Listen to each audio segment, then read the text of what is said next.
కొంతమంది జర్నలిస్టుల ముసుగులో ఉన్నటువంటి ఇంకా వాళ్ళని ఏమనాలో తెలీదు. బట్ వాళ్ళు ఆ మీటింగ్ ఏర్పాటు చేసిన పర్పస్ వేరు. కంప్లీట్ గా పవన్ కళ్యాణ్ గారి పర్సనల్ లైఫ్ ని టార్గెట్ చేశారంటూ సోషల్ మీడియాలో పెద్ద ఎత్తున ప్రచారం జరుగుతుంది. సో మీ అభిప్రాయం ఏంటి వాళ్ళ మాటల పైన? వాళ్ళు జర్నలిస్టులు కాదు, ఉగ్రవాదులు లెక్క మాట్లాడారు.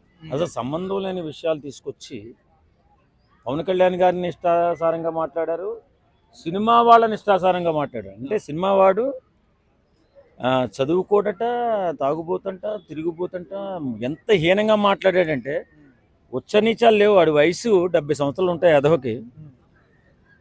వాడి పేరెందుకు కానీ చాలా సీనియర్ జర్నలిస్టు. ఆ వెధవ ఎంత హీనంగా మాట్లాడాడంటే నేను ఎందుకు బాధపడతాను, నేను ఒక సినిమా వాడిని, ఒక యూనియన్ జనరల్ సెక్రటరీ. నేను అలాంటి విధవల్ని సమాజంలో తిరగనికూడదు. అంత వయసు వచ్చినా కూడా బుద్ధి, జ్ఞానం, రాజ్యాంగం కూడా తెలియదు ఎదవలకి. భారత రాజ్యాంగం ప్రకారం ఎవరైనా ఎక్కడైనా భారతదేశంలో ఉండొచ్చు. ఇది తెలంగాణ అనేది పాకిస్తాన్ కాదని తెలుసుకోవాలా ఆ వృద్ధ జర్నలిస్ట్. ఒరే ఎదవ, నేను మీకు చెప్తున్నా, నువ్వు కడుపు అన్నం తింటున్నావా, గడ్డి తింటున్నావా, పెంట తింటున్నావా నాకైతే తెలియదు. కానీ సినిమా వాళ్ళని, సినిమా పరిశ్రమని ఇంత హీనంగా చూసి మాట్లాడావంటే నువ్వు ఎలాంటి పుట్టుకు పుట్టావో ఒకసారి ఆలోచించుకో. నీ భార్య దగ్గరికి, నీ బిడ్డల దగ్గరికి వెళ్ళి నేను ఇలా మాట్లాడాను, ఇది కరెక్టేనా అని చెప్పి ఒకసారి ఆలోచించు. అడుగు వాళ్ళని, సినిమా వాళ్ళని ఈ రకంగా దుర్భాషలాడాను, ఈ రకంగా మాట్లాడాను అని ఒక్కసారి అడుగు. నీ పిల్లలు కానీ, నీ భార్య కానీ ఇది కరెక్టే అని అనుంటే నువ్వు మనిషికి పుట్టినట్టే. లేకపోతే ఓ పశువులాగా ప్రవర్తించావు కాబట్టి నీ పశుధోరణి మానుకుని గౌరవంగా బతుకు. సత్యముందన్న గౌరవంగా బతకాలి. సార్, ఇప్పుడు పవన్ కళ్యాణ్ గారు తీసినటువంటి ఆ నిర్ణయాలు కానీ అక్కడ నుంచి కేసులు వచ్చాయని అంటున్నారు. సో దాని సంస్కారం లేదు, నువ్వు మనిషి అని ఇట్లా రకరకాలుగా అంటున్నారు వాళ్ళు.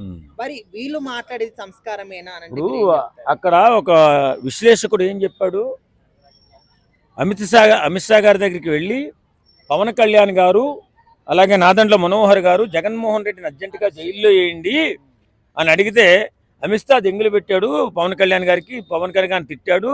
చంద్రబాబు నాయుడు నీకు ఎప్పుడు స్నేహితుడు, జగన్మోహన్ రెడ్డి అవుతాడు, రాజకీయాల్లో అవతలకు పో నువ్వు అని చెప్పి అన్నాడు అన్నట్టుగా మాట్లాడాడు. మరి ఆ సన్నాసికి తెలిసి ఉండాలి కదా, బాధ్యత తెలిసి ఉండాలి కదా. ప్రొఫెసర్గా చేశాడు, జర్నలిస్ట్గా చేశాడు, వయసమో 60 దాటిపోయింది, పిల్లలు పెద్దోళ్ళు అయిపోయి వాళ్ళు ఎవరు పెళ్లి చేసుకుని వాళ్ళు వెళ్ళిపోయి ఉంటారు. మరి ఇప్పుడైనా బుద్ధి జ్ఞానంతో ఉండి ప్రవర్తన చేయాలి, విశ్లేషణ చేయాలి, అంతే కదా. మరి అడ్డగోలుగా మాట్లాడితే ఎవరో చేసిన ట్రోలింగ్స్, ఎవరో పెట్టిన కేసుకి పవన్ కళ్యాణ్ తిడతారేందా? నాకు అర్థం కాదు. పవన్ కళ్యాణ్ లాంటి వాడు ఎలాంటి వాడు తెలియదా?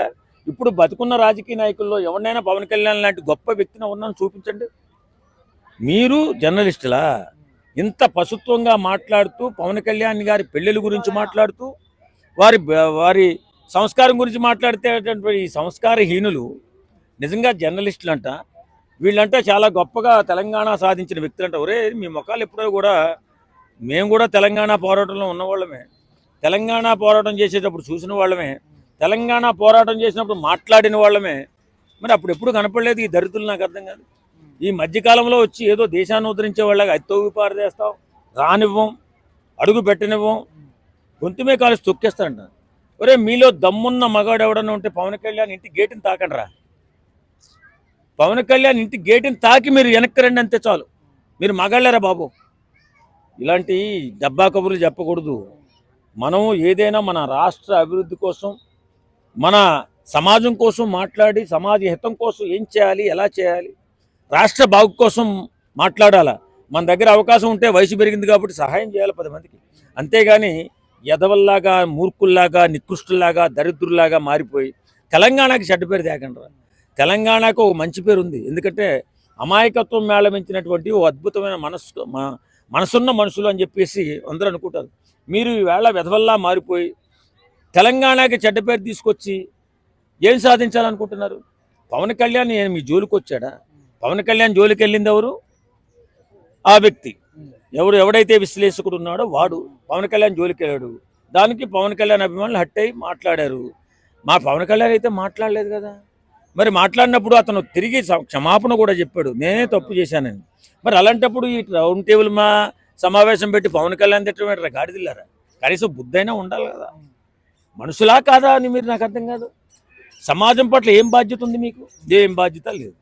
కాబట్టి మీరు మీ ఇంటి దగ్గర మీ బిడ్డలకి మీ భార్యలకి మీరు చూపించుకోండి మీరు మాట్లాడింది కరెక్టేనా కాదా. వాళ్ళు సభ్యులు అంటే మీరు సమాజంలో తిరగండి, లేకపోతే ఎలాగ నాశనం అయిపోండి. జై ఆంధ్ర, జై తెలంగాణ. ఆంధ్ర తెలంగాణ అనేవి రెండు కళ్ళు మన తెలుగు వాళ్ళందరికీ. అందరూ కూడా అన్నదమ్ములుగా ఉంటున్నారు, కలిసి ఉంటే కలసి సుఖం. సో వీళ్ళు ఏంటంటే పెయిడ్ ఆర్టిస్టులు.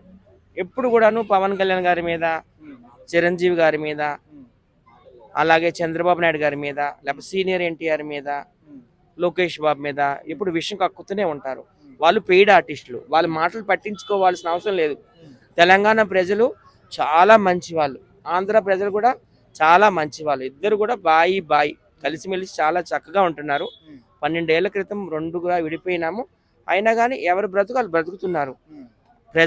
ప్రజల్లో ఎటువంటి గొడవలు లేవు. కానీ ఈ పెయిడ్ ఆర్టిస్టులే అన్నమాట మతాల మధ్యన, కులాల మధ్యన, ప్రాంతాల మధ్యన చిచ్చులు పెట్టి ఇట్లా పబ్బం గడుపుకుంటున్నారు. వీళ్ళందరినీ మెయింటైన్ చేసేది ఒక దిక్కుమాల పార్టీ ఉంది. ఆ పేరు చెప్పడం కూడా నాకు ఇష్టం లేదు, ఎందుకంటే అందరికీ తెలిసిందే కదా అది. పవన్ కళ్యాణ్ గారు ఎప్పుడు అన్నారు, తెలంగాణ కోటి రతనాల వీణ అని అన్నారు. తెలంగాణలో పోరాట యోధులు ఎక్కువ మంది, వాళ్ళు చాలా కష్టపడి వాళ్ళ చిరకాల స్వప్నం, చిరకాల కళని నెరవేర్చుకున్నారని కంగ్రాచులేషన్ చెప్తూ ఆయన పోస్ట్ కూడా పెట్టడం జరిగింది.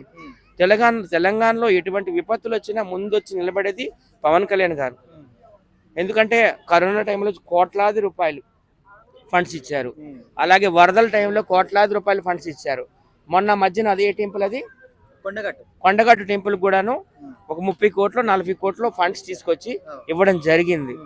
తెలంగాణ ప్రజలని ఆంధ్ర ప్రజల్ని విడదీయడం ఎవరి తరం కూడా కాదు. ఈ పెయిడ్ ఆర్టిస్టుల మాటలు పట్టించుకోవాల్సిన అవసరం లేదు. అంటే వాళ్ళందరూ కలిసి రౌండ్ టేబుల్ మీటింగ్ పెట్టుకున్న పర్పస్ వేరు, బట్ వాళ్ళు కంప్లీట్ గా నా పర్సనల్ లైఫ్ ని టార్గెట్ చేస్తూ పెళ్లిళ్ళ గురించి రకరకాలుగా మాట్లాడారు. అది మనం చెప్పుకోలే మాటల్లో కూడా. అసలు అట్లా మాట్లాడడం కరెక్ట్ అంటారా మీరు? అసలు ఒక ఆయన తప్పుగా మాట్లాడాడు పవన్ కళ్యాణ్ కోసం. పవన్ కళ్యాణ్ అమిత్ షా గారి దగ్గరికి వెళ్ళి జగన్ని జైల్లో వేసి అన్నట్టు, ఆయనేమో జగన్ చాలా మంచోడు అన్నట్టు, ఇదంతా కూడాను పెయిడ్ ఆర్టిస్టులు మాట్లాడారు. తర్వాత ఆయన ఎవరైతే మాట్లాడారో ఆ జర్నలిస్టు, ఆయన పేరు అడక్కు, అందరికి తెలిసిందే, ఆ జర్నలిస్ట్ మళ్ళీ తప్పు అయిపోయిందని నాలుగు ఖర్చుకోవడం కూడా జరిగింది. నాకు వేరే వాళ్ళ ద్వారా ఫాల్స్ ఇన్ఫర్మేషన్ వచ్చేసింది, నాదెండ్ల మనోహర్ గారి స్నేహితుల ద్వారానే ఆయన చెప్పడం కూడా జరిగింది. ఆ సీనియర్ మోస్ట్ జర్నలిస్ట్, ఆయన కూడా ఒకప్పుడు ఒక టీవీ ఛానల్ నడిపిన వ్యక్తే, ఫౌండరే. సో ఆయన అంత పెద్ద సీనియర్ జర్నలిస్ట్ అయ్యండి అట్లా పవన్ కళ్యాణ్ మీద లేనిపోని నిందలు వేయడం ఎంతవరకు కరెక్ట్ అండి? ఆయన ఫస్ట్ నిందేశాడు, తర్వాత నాలుగు ఖర్చుకున్నాడు, తప్పు అయింది, వేరే వాళ్ళ ద్వారా ఫాల్స్ ఇన్ఫర్మేషన్ వచ్చింది అని చెప్పాడు కదా. అంటే ఆయనలోనే తప్పు ఉంది కదా, ప్రొఫెసర్లో తప్పు ఉన్నట్టే కదండి. మరి పవన్ కళ్యాణ్ మీద ఎందుకు బొరుజు వెళ్తున్నారు, పవన్ కళ్యాణ్ మీద ఎందుకు విషయం కక్కుతున్నారు నాకు అర్థం అవడం లేదు. అసలు తెలుగు వాళ్ళు పై స్థాయికి వెళ్ళడం వీళ్ళకి ఇష్టం లేదేమో అని నాకు అనిపిస్తుంది. ఆయన తెలుగు జాతి గర్వించదగ్గ నాయకుడు Pawan Kalyan, no doubt about it. ఆయన త్వరలో సీఎం కూడా కాబోతున్నారు, అది అందరికీ తెలుసు. ఇంకా ఆయన అదృష్టం బాగుంటే పిఎం కూడా అవుతారేమో, అది మనం చెప్పలేం కదా, దేవుడు రాసిన రాత. సో ఆయన తెలంగాణకి ఎంతో మంచి చేస్తున్నారు. తెలంగాణ వాళ్ళు ఆంధ్ర వాళ్ళు బాయి అనే మనస్తత్వం అయింది. ఈ పెయిడ్ ఆర్టిస్టులు వీళ్ళు పట్టించుకోవాల్సిన అవసరం లేదు. అంతకుముందు కూడా బాలసుబ్రహ్మణ్యం గారికి అందేశ్రీ గారికి ఏవో పెట్టేలని చూశారు. ఈయన ఏదో పాట పాడమన్నారు, ఆయన పాడనన్నారండి, అదంతా అబద్ధం. ఎందుకంటే బాలసుబ్రహ్మణ్యం గారే పాడుతూ దిగి ఇన్వైట్ చేశారు ఈయన అందేశ్రీ గారికి. అందేశ్వర గారికి వచ్చి కూడా పాట పాడాడు కదా, అదేదో పాట, మనిషి అన్నవాడు ఏమవుతున్నాడమ్మా అనే పాట ఆయన వచ్చి పాడడం జరిగింది. ఆయనకి సాల్వా కప్పడం జరిగింది, పుష్పకు వచ్చి ఇవ్వడం కూడా జరిగింది. ఈ పెయిడ్ ఆర్టిస్టులు ఏమంటున్నారు, అందేశ్రీ గారికి బాలసుబ్రహ్మణ్యం గారికి పాడద్దు, ఈయన పాట పాడనన్నాడు అన్నాడు. మరి ఆ పాట పాడింది ఎవరు?